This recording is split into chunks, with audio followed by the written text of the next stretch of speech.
Super Saravana stores. மேடை சம்பிரதாயங்களை மறந்து உணர்ச்சியோடு பேச துவங்குகிறேன். அதனால் வழக்கமாக உங்களை நோக்கி சொல்லும் அந்த வார்த்தைகளை இவர்களை நோக்கி சொல்கிறேன். உயிரே உறவே தமிழ்.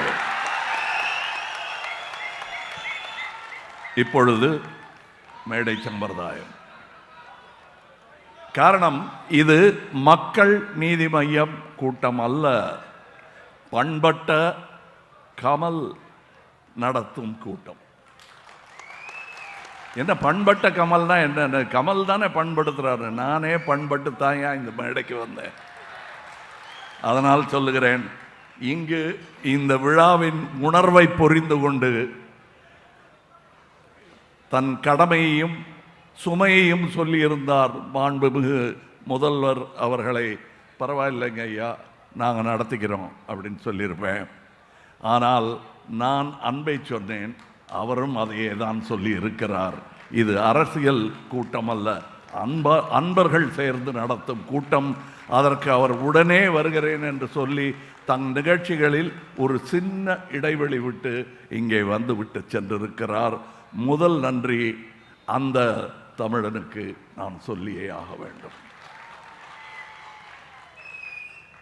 இங்கே வந்திருப்பவர்கள் அனைவரையும் சுட்டிக்காட்டி இவர் யார் என்றால் ஒரு மணி நேரம் பேசுவதற்கு இந்த கூட்டத்தில் ஆள் இருக்கிறார்கள். அத்தனை பேருமே தலைவர்கள்.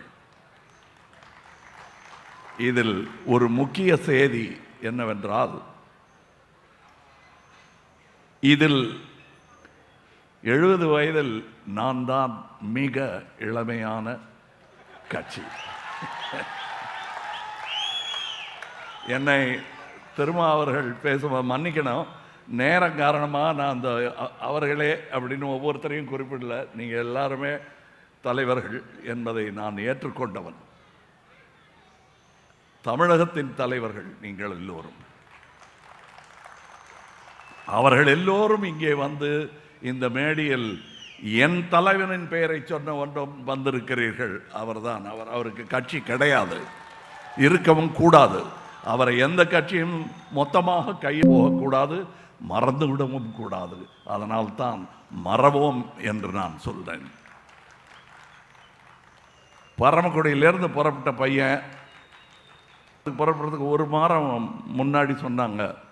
ஒரு வாரம் அழுதுட்டு சென்னைக்கு வந்து அதை நகரத்தை எல்லாம் பார்த்து, அதுலேருந்து 3 வருஷம் 4 வருஷம் கழிஞ்சு நேரு செத்துட்டார். எனக்கு பெரிய கவலை. அது இப்படியே வாழ்ந்த பையன், என்னுடைய கம்யூனிட்டி, என்னுடைய இதில் அங்கேயே இப்பொழுது இந்தியாவில் காணும் இந்த பிரிவை நான் கண்டேன். அதிலிருந்து மேம்பட வேண்டும் என்று புறப்பட்ட பையன் நேர போய் சேர்ந்தது பெரியார் திடலில். அதை என் தந்தை தடுத்திருக்கலாம். அவருக்கு அந்த பலம் இருந்தது, சட்டமும் அவர் கையில் இருந்தது, அவர் வக்கீல். ஆனால் இவருடைய சீடர், காந்தியுடைய சீடர் அவர் என்பதனால் அவன் போக்கில் விட்டு விடுவீங்கள் என்று விட்டார். நாத்துராமையும் அப்படி தான் விட்டார் காந்தி. அதெல்லாம் நான் கொல்ல வந்தேன், அவர்கிட்ட போச்சு என்ன பேச்சுன்னு சொல்லிட்டு போயிட்டார். அது ஒரு விதமான வீரம் என்று நம்பிக்கொண்டிருந்தார்கள். அந்த மாதிரி எங்கள் அப்பா என்னை விட்டுட்டார். நான் 20 வயதாக இருக்கும் பொழுது எங்கேயோ பழைய கதைகள்லாம் படிக்க ஆரம்பித்த நேரத்தில் பெரியார் அவர்கள் விடுதலையில் காந்தியார் மறைவுக்கு பின் எழுதிய ஒரு தலையங்கத்தை படித்ததும் தான் எனக்கு புலப்பட்டது. முதல் புலனாய்வுத்துறையிலிருந்து வரும் திருமாவளவனுக்கு இந்த ஃபொரன்சிக் எவிடன்ஸ் எனக்கு கிடைத்தது அப்பொழுதுதான். அப்படியா, அவ்வளோ பெரிய ஆளா இவர் தான் பெரிய ஆள். பிற்பாடு பெரியார் எங்கிருந்து வந்தார் என்று பார்த்தால் காந்தியிடமிருந்து தான் வந்திருக்கிறார், முரண்பட்டு வந்திருக்கிறார். ஸோ காந்தியிடம் முரண்படுவது மகா பாவம் இல்லை, அது ஒரு பெரிய வீரமும் இல்லை.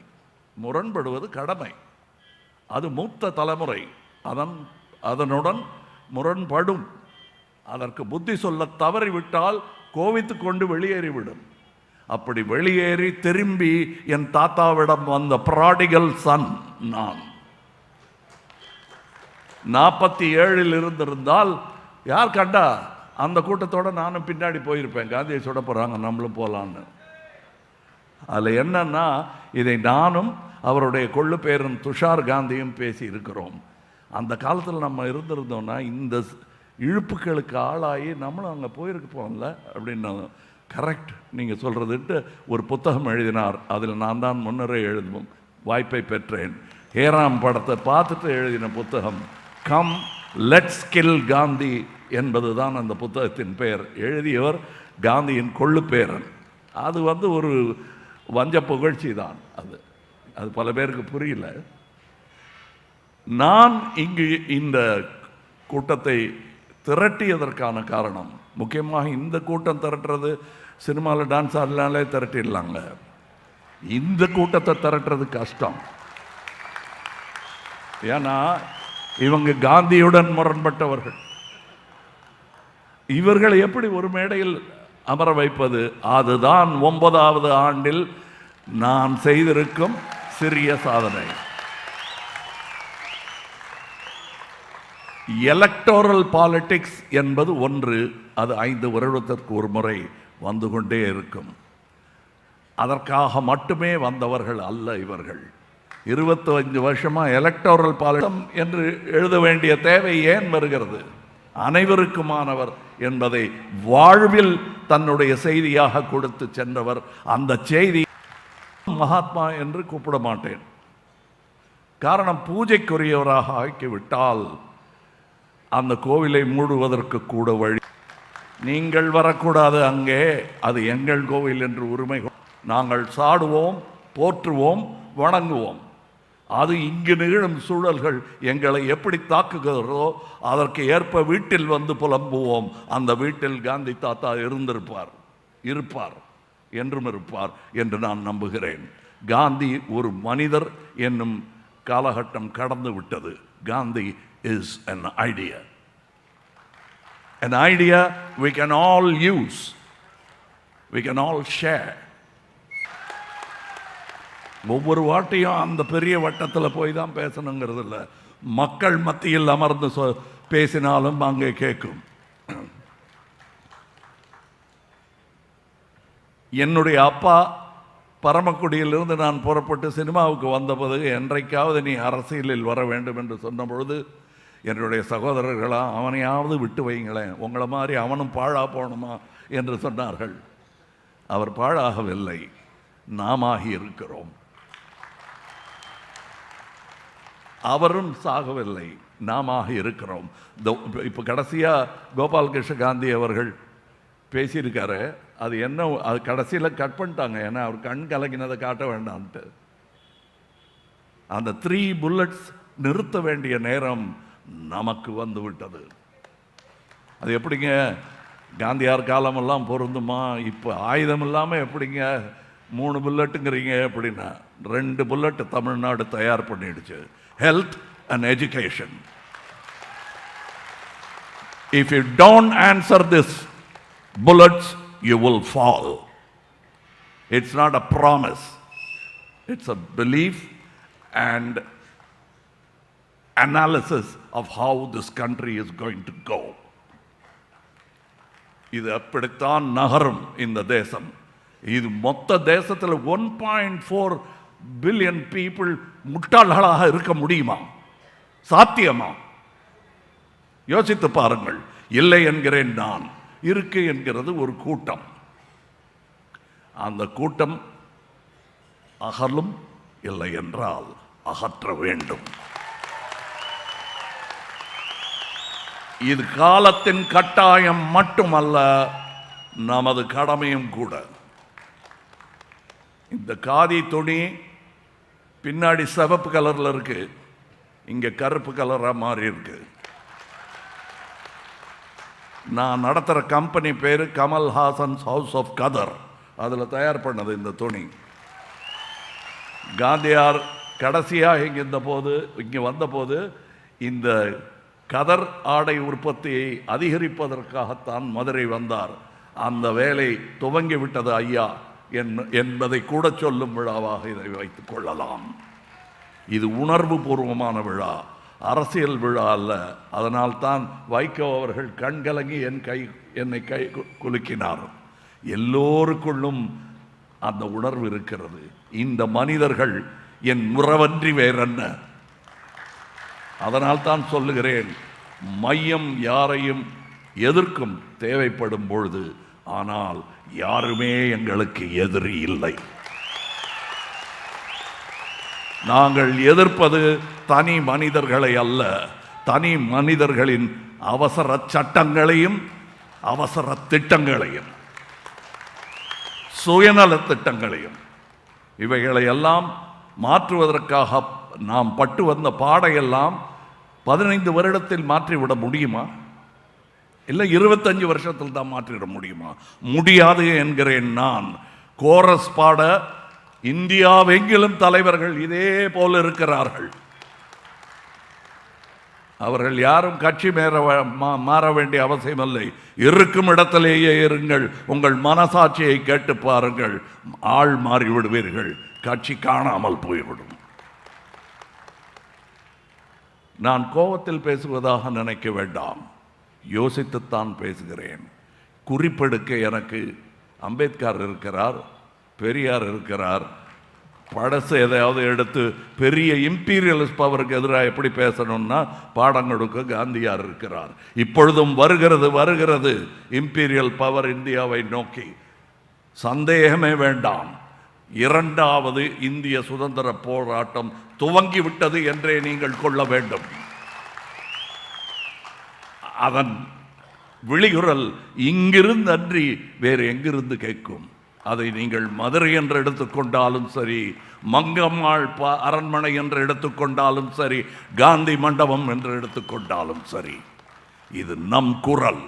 இது இவ்வாறாகவே கேட்க வேண்டும் என்பதற்காகத்தான் என் கொடியை எல்லாம் கீழே வைத்து விட்டு என் அன்பை மாத்திரம் ஏந்தி வந்திருக்கிறேன் இந்த விழாவிற்கு. இவ்வாறாகவே தான் இவர்களும் வந்திருக்கிறார்கள்.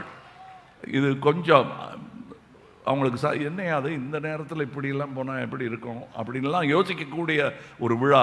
ஆனால் நான் எடுத்து சொன்னதும் முதல்வர் அவர்களுக்கு எப்படி புரிந்ததோ அதே போல் இந்த தலைவர்களுக்கும் அது புரிந்ததனால்தான் இங்கே இருக்கிறார்கள். என் கட்சிக்காரர்கள் இதை இப்படி நடத்த வேண்டும் அப்படி நடத்த வேண்டும் அவர்களெல்லாம் நடத்தி விட்டு பின்வரிசையில் அமர்ந்திருக்கிறார்கள். எழுந்து இவர்களும் தலைவர்கள் தான், நாளைய தலைவர்கள். தேங்க்யூ. இவர்களை அறிமுகப்படுத்த வேண்டியது இந்த மேடை. நான் எல்லோரும் பெருமை கொள்கிறோம். இந்திய நாட்டை சுமக்க எத்தனை தோள்கள் இருக்கிறது பாருங்கள். அதில் எனக்கு கடை நிலை ஊழியன் பதவி கிடைத்தாலும் மிகவும் மகிழ்வேன். என் வயது 9 தான். என்னுடைய அதிக பிரசங்கித்தனத்தை நீங்கள் மன்னிப்பீர்கள் என்பது எனக்கு தெரியும். அவர்கள் மன்னிப்பார்களா என்பது பற்றி எனக்கு கவலை இல்லை. நீங்கள் என்னை மன்னிப்பீர்கள் என்பதுதான் முக்கியம். காரணம், இந்த மேடையில் இவ்வளவு முழங்கும் அருகதை எனக்கு இருக்கிறதா என்றால் நான் கொஞ்சம் சந்தேகப்படுவேன். அவர்கள் சந்தேகமின்றி முன்னின்று சொல் தம்பி என்று சொன்னதுதான் எனக்கு கிடைத்த பெருமை. மக்கள் நீதி மையத்திற்கும் கிடைத்த பெருமை. உங்களை இதுதான் மேடை என்று நினைக்காதீர்கள், அதுவும் மேடைதான். நான் சொன்ன சத்தியத்தை நிறைவேற்றி விட்டேன். உங்களை பெரிய மனிதர்கள் அவையில் அமர வைப்பேன் என்று 40 வருடங்களுக்கு முன்னால் சொன்னேன். இதோ நிகழ்ந்து விட்டது. இனியும் அடுத்த கட்டத்திற்கு நகர வேண்டும். நாம் என்றால் இவர்களும் சேர்வார்கள். நாடு காத்திருக்கிறது நமக்காக. நாளை நமதே. இங்கு நான் உணர்ச்சி வசப்பட்டு ஏதேனும் சொல்ல மறந்திருந்தால் ஞாபகப்படுத்துங்க. ஒன்றும் இல்லையே. ஏன்னா அவர் ஃப்ளைட்டுக்கு போனோம். திரும்ப அவர்கள் பல்லை கடித்து கொண்டு மணியை பார்த்து கொண்டு எனக்காக இருக்காரு. அன்பினால் மட்டுமே கட்டுப்படும் அந்த சிறுத்தை. அது சங்கிலெல்லாம் போட முடியாது. அவரை அமர்த்தி கையை பிடிச்சி உக்காத்தி வச்சிருக்கேன். அதனாலேயே உரை சுருங்கி விட்டது. பரவாயில்லை, மீண்டும் வருவேன். இங்கே கலைஞர் ஒரு கையெழுத்து போட்டு போயிருக்காரு. இந்த மண்டபத்தை பார்த்து ரசித்து விட்டு மீண்டும் வருவேன் என்று அவரும் வந்திருக்கிறார். நானும் வருவேன். நாளை நமது ஜெயஹிந்த்.